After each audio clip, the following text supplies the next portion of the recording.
All you're gonna do is drive your knee directly over your toe until this brings out a really good stretch in your calf. Today, I'm gonna show you a mobility routine that you can do no matter where you're at and takes less than 10 minutes. To show you, let's start my timer. Okay, the first one of the day is going to be the world's greatest stretch. It's called that for a reason, as you're gonna find out. You're gonna start in a big lunge position like this. Make sure your front foot is out. Now, in this position, you're gonna start off by taking your hand and placing it next to your foot. You're gonna take your back leg and extend it. So we're working on that hip extension of the back leg, knees driven out to the side. Now, in this position, what you're gonna start with is taking your free hand and dropping it as far towards the ground as possible. Now, if you can't get down very far, just go as far as you can and you'll get a good stretch in your mid-back. Hold for a couple seconds, deep breath in and out, and then you're going to come up and out and hold for a couple seconds there too. So it's down and back up. Now, while you're doing this, you're actively engaging your hips. You're driving your back leg to the sky and knee out to the side. So you're squeezing your glutes. So not only are you getting upper body, but also a little bit of lower body. So from right here on this side, hand down, knee out to the side, squeeze the glutes. I can feel a light stretch in my hip flexors, knee out to the side, a little bit of adductor stretch. And again, down as far as you can, good mid-back stretch. Up and out to the sky, hold it for a second, and then back down. Again, we're doing 3 of these. You can do a couple more with pauses if you want in each position. So that is number 1, the world's greatest stretch. Number 2, we're gonna work on mid-back. What you're gonna use is a foam roller. This is the prayer stretch. Now, if you don't have a foam roller, you can just put your hands right on the ground. There's not a problem with that at all.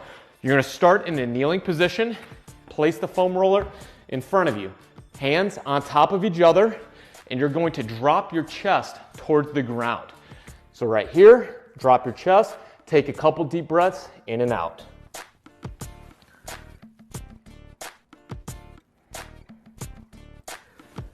And then back up. Now, if this creates shoulder pain, you're just gonna move your hands out to the side and you can place your thumbs straight up and down. This will allow you to get a good mid-back stretch without any anterior impingement for some of you guys that may be dealing with some shoulder pain at the same time. So like this, and then drop.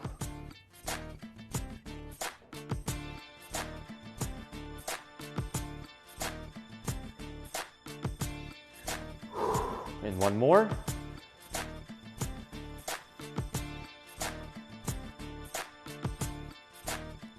Again, the idea behind it is that we're working on mid-back thoracic spine, which often throughout our day, because we're forward-shouldered, looking at our phones all day long, we have problems in opening up. And if you can't open your mid-back up, you're gonna have problems getting your bar into a good position for a back squat or any pressing movements overhead. So the prayer stretch can be a great one. Now, next, you're gonna be doing something to work on your lat flexibility.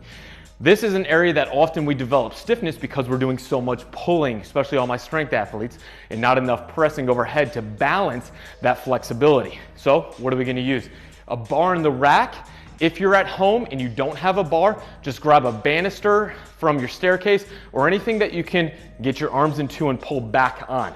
From right here, we're going to externally rotate your shoulders. Now remember, your lats, these big V-shaped muscles on your back, are powerful internal rotators. So if you're doing a lot of pulling and keeping the bar close to you, those muscles can get stiff and tight and limit your ability to externally rotate, which will limit your ability to get the bar overhead or get back into a good back squat position. So what you're gonna do is externally rotate, grab the bar like this, place your other hand on top to keep it in place. From here, you're gonna sit back and then shift to the side in order to bring out a good stretch in your lats that run all the way up here, more like your lateral armpit region. So this is what it's gonna look like.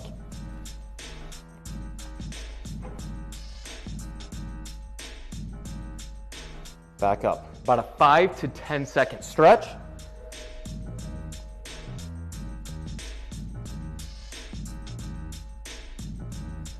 Back up. We'll do 3.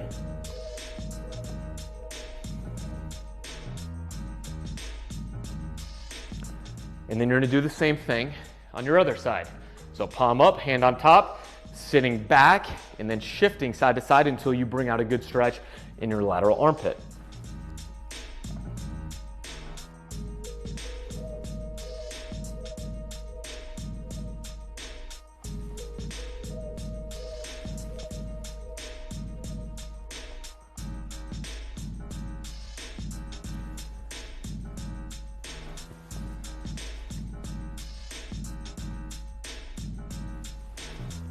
All right, so right there, we've done the world's greatest stretch, we've done the prayer stretch, we've hit our lats.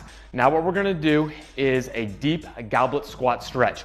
This is something that you can do with just a plate, a kettlebell, a light dumbbell, or even a heavy backpack. Throw some books in your backpack.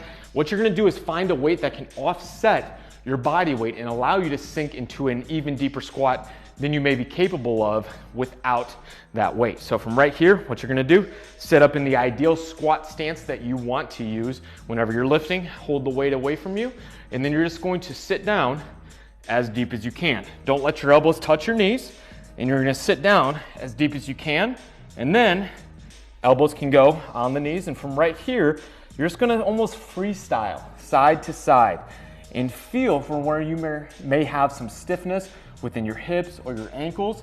If you have some stiff ankles, all you're gonna do is drive your knee directly over your toe until this brings out a really good stretch in your calf. Now, it's very important that when you're doing this, you want to mimic the ideal mechanics that we want to see in the squat. I've seen some people before do this with their toes real far wide out to the side, and then when they drive the knee forward, you can see that knee is well over the inside of the toe. That's just mimicking that knee cave position. We want to be as optimal as possible so that we get as much carryover to the ideal squat mechanics. So set your feet in that toe angle that you use when you squat, or maybe even a more exaggerated forward position. And then that knee should drive over the lateral aspect of your foot. But from right here, I'm maybe doing a 5 to 10 second hold on each calf stretch. I'm swiveling side to side. I'm getting in a little bit of activation of those muscles by driving the hips open, holding for a couple seconds, and back down. But again, this is more of a dynamic stretch and mobility routine, not necessarily a static stretch, okay? So we're doing maybe a minute down here. You can come up and rest, and then do another one, okay? Squatting down, a little bit side to side. That's it. That's pretty good right there. And I can tell directly after how good my squat feels. So always test and retest and see, how do you feel afterwards? And if it's right for you, you should feel like you're able to squat down much deeper and have that more freedom of motion. Now, here's the deal. Mobility is not just your ability to stretch and do simple flexibility exercises. We have to be able to control that new motion that we get into. So that's where mobility is different than just static stretching. It has a control component. So we worked on all that upper body opening. Let's work on controlling it just a little bit more with a very simple kettlebell motion. This is called a kettlebell windmill, and it's a great mobility and control exercise combined that can be sort of the last icing on top of the cake movement in our mobility routine. So what you're gonna do, and at home, again, if you don't have a kettlebell with you, a light dumbbell, you can even do this with a jug of water. Basically, any light weight can be very helpful. You're gonna be in a kneeling position, and we're gonna start, watch my back leg. I'm gonna take it to the side. Now from here, I'm gonna start overhead in a good ideal starting position. Shoulder blade is locked down, not shrugged up. And from here, I'm gonna hinge back. See how my hips go back? And I'm pointing it to the roof. Now as I'm doing this and coming down, my shoulder blade is coming to my mid-back. I'm pulling and retracting my shoulder blade.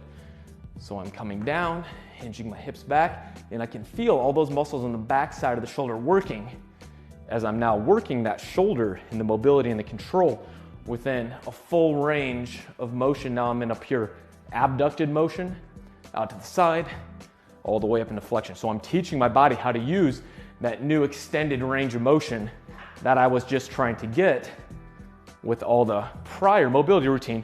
But because I'm using a little bit of weight, I'm basically teaching my body how to lock in that new motion. So from right here, down, and back up. And you'll notice that when you're done with this, you just have so much more control of your upper body, especially for all my weightlifters and CrossFitters who are gonna be training overhead.